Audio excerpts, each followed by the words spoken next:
السلام علیکم.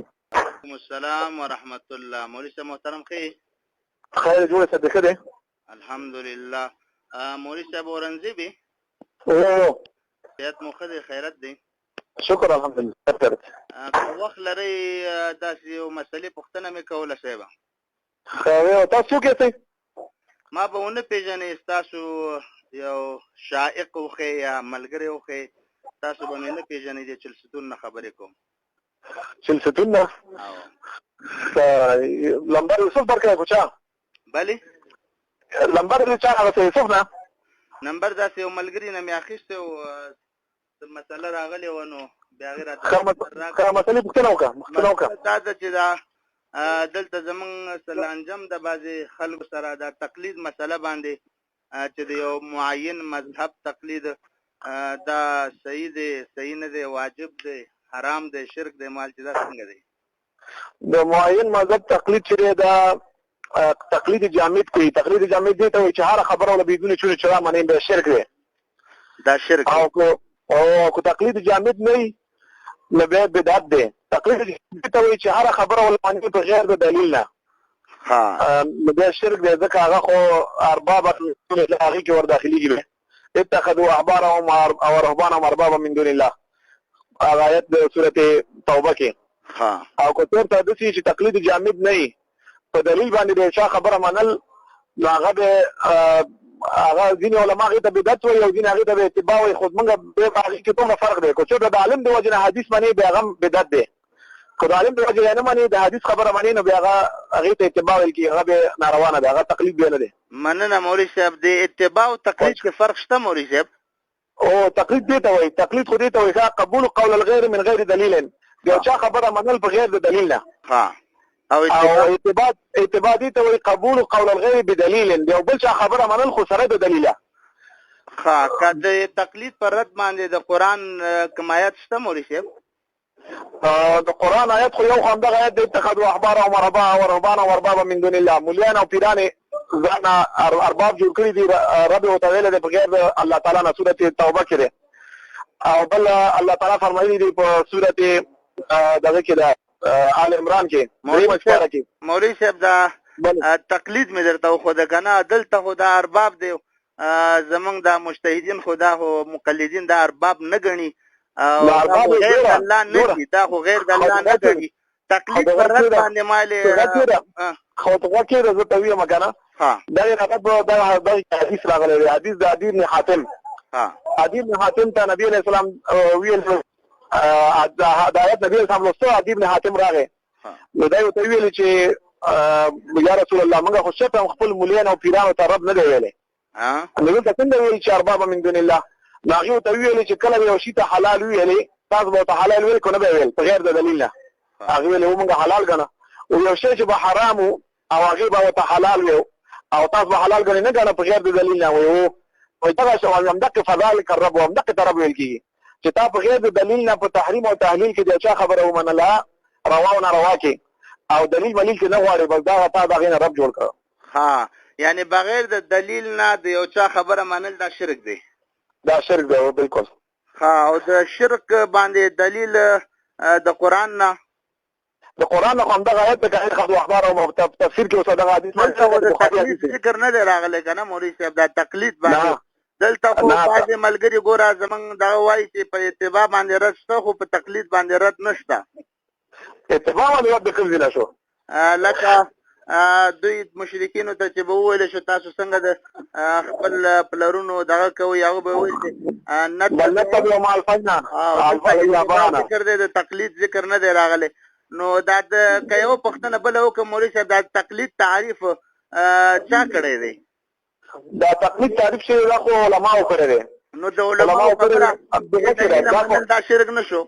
دا تقلید تعریف چې دی دا خپل احناف هم کړی دی، دا څوک چې مقلدین دي د همدې تعریف دی، د مقلدینو تعریف دی، د احنافو د شوافیو د مالکیو او حنابلو. دغه تقلید اوس موږ دغه تعریف اوس موږ منو که نه منو چې دا تعریف صحیح تعریف دی د تقلید؟ نو دغه تعریف چې کړی دی د ټولو مذهبونو ټول اتفاقي تعریف دی، چې د چا خبره منل په غیر د دلیل نه، بس دغه په غیر د دلیل نه که چا خبره منې دا شرک دی. که موږ ویلو که چا منې سره د دلیل نه هېڅ خبره نشته. نو مولوي صاحب تا د علماو دا قول واخیسته چې قبول قول الغیر بلا دلیل، دا د علماو قول دی په دې څه دلیل دی چې دغه تعریف صحیح تعریف دی د قرآن او حدیث نه په دې څه دلیل شته؟ نه خو نشته، خپله تقلید چې ثبوت دلیل نشته، تقلید په کوم ځای نه کې نه دغه تعریف تا د کوم ځای نه وکړه مولوي صاحب تعریف؟ دا تعریف چې د احنافو کې خپله په شامي کې هم کړی دی. نو تاسو بیا د شامي تقلید وکړه، موږ د امام ابو حنیفه تقلید یو څوک کوي خو شرک دی او د شامي تقلید شرک نه دی. نه شامي تقلید خو موږ نه دی کړی، مقلدینو له همدغه تعریف کړی دی. دغه تعریف تا د کوم ځای نه راواخیسته مولوي صاحب؟ دغه تعریف تا د قرآن نه راواخیسته که د حدیث نه؟ نو دغه چې دا تعریف ما د همدغه خلکو نه راواخیست، مقلدین دي ول همدغه تعریف صحیح دی. نو دا تعریف د دې په اړه کې چې موږ وسانه فزادي سره کار له څه صحیح دی. نو دا دی وایي چې کومه خبره دغه کې را دی وایي چې کومه خبره امام ابو حنیفه رحمه الله کړې وه هغې ته منسوب وه، کړې نه ده. خبره دا ده وروره چې اصل کې د خبره د فقهاو چې اوس فقه د په هدایه وګوره، شرع قایه وګوره، دغه ټولې کومې خبرې چې دي ټول امام صاحب پسې بهتان تړل شوی دی تقریبا اکثریت یې.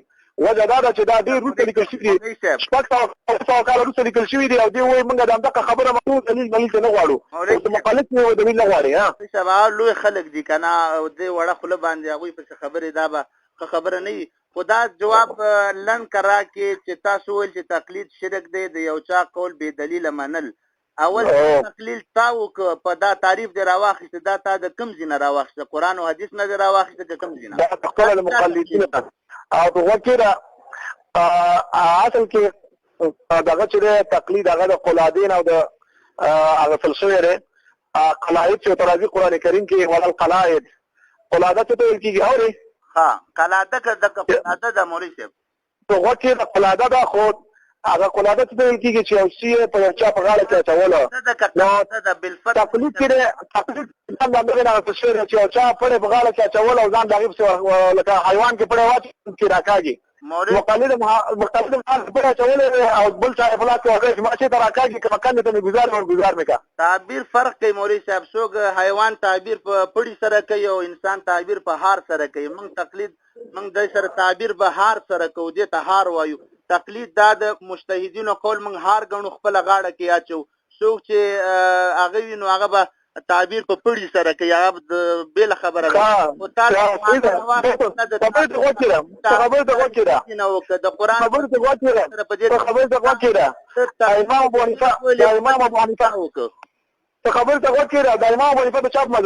څنګه امام ابو حنیفه د چا په مذهب و؟ خپله مجتهد و صاحبه، دا لږ ځان پوه کا.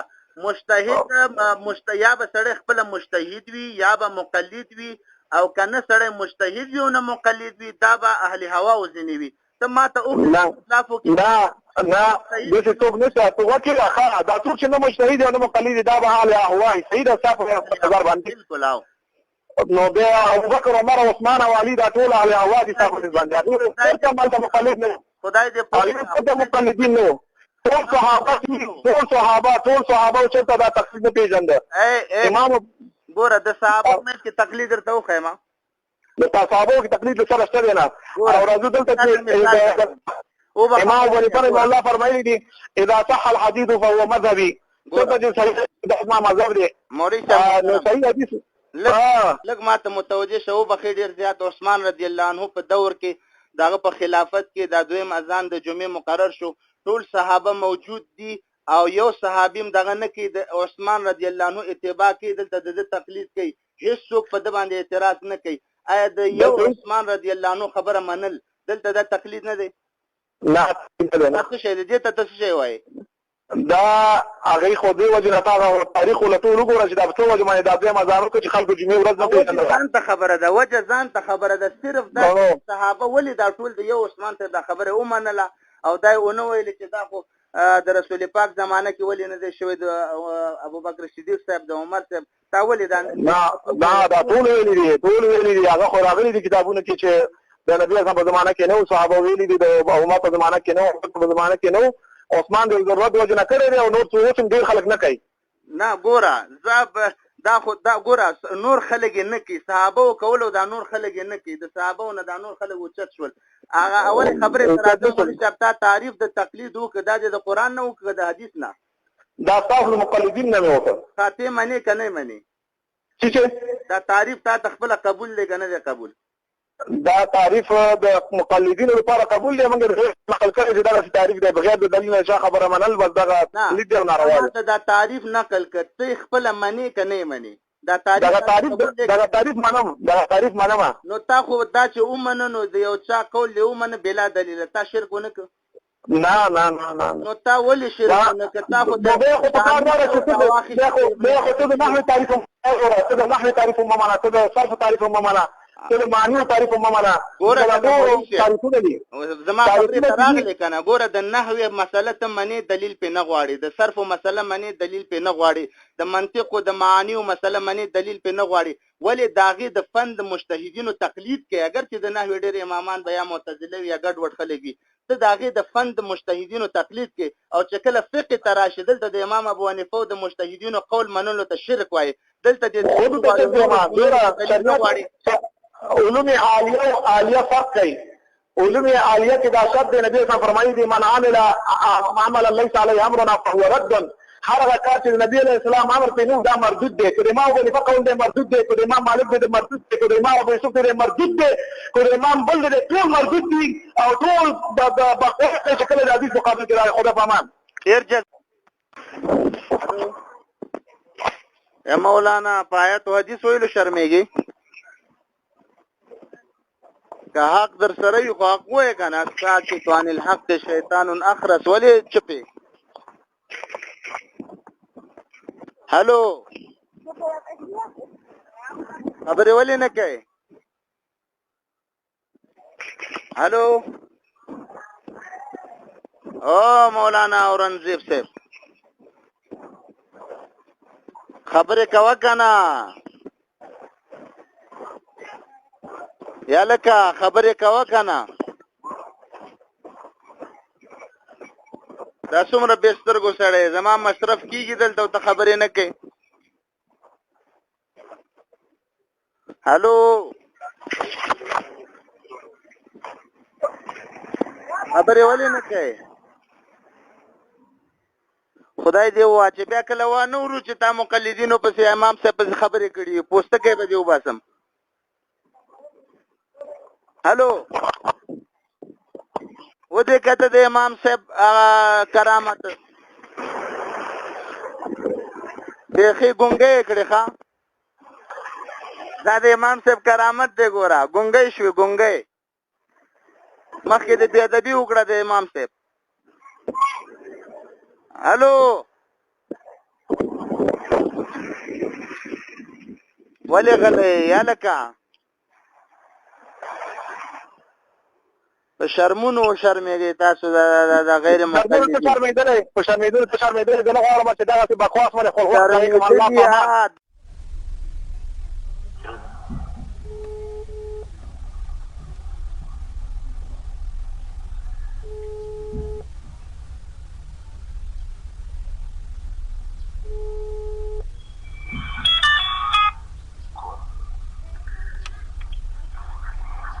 السلام علیکم. وعلیکم السلام. ای وروره سید ښه دی؟ شکر. ښه ته ولې خبرې نه کوې بل نمبر باندې ما سره خفه شوې راکه چرانه؟ داسې کار دی چې بس نور زه خبرې کول نه غواړم. ولې خفه شوې رانه؟ خبرې کول هېڅ فایده نه لري. که حق وي خو حق ووایه نو ولې فایده نه لري؟ نو حق مې درته وي او چې نه مانې نور هېڅ دې کې ډامه ورکول هېڅ فایده نه لري. تا خو جواب رانه که ما ته که نه ما پوښتنه کړې وه چې تا دا تعریف د قرآن نه او که حدیث نه؟ بس لکه خو خبره ختمه شوه که نه. یعنې قرآن او حدیث نه دا تعریف نه شي ثابت کولی؟ خبرې ته غوږ کېږده ته هسې اخوا دېخوا منډې مه وهه. او زه چې ته قرآن او حدیث کې مسله نه وه ثابت عمل پرې نه کوم او د چا خبره په کیس نه منم. موږ ټول همدغسې یو. الله همدغسې پیدا کړي وو لکه څنګه چې ابوبکر عمر عثمان علي او هغوی وو. ابوبکر او علي عثمان دا د ملګري او رضي الله عنهم ورسره وایه که نه؟ په دې سره د نور چا خبره هېڅ نه منم. الله د هغوی نه راضي شي. رضي الله عنهم سره وایه. ګوره دا تعریف د قرآن نه او که د حدیث نه؟ لکه خو زه ته یم دې کې زه نور ادامه نه غواړم. الله په امان. ګوره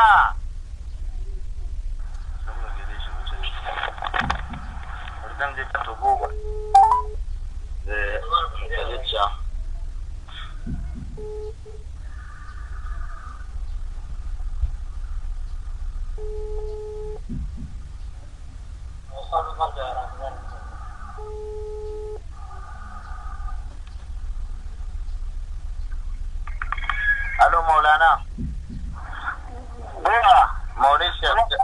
خبره زما واوره ګوره د ائمه و چې چا هم ګستاخي کړې اخره خاتمه یې په کفر شوې ده خیر ګوره ته د خپل مشر نمبر ما ته راکړه د استاد نمبر دې راکړه که تا د دلیل نه درځي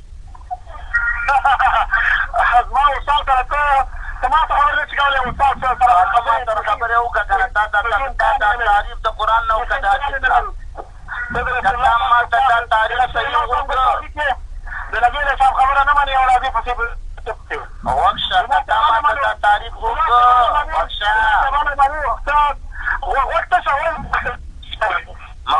مولانا خدای نه ویرې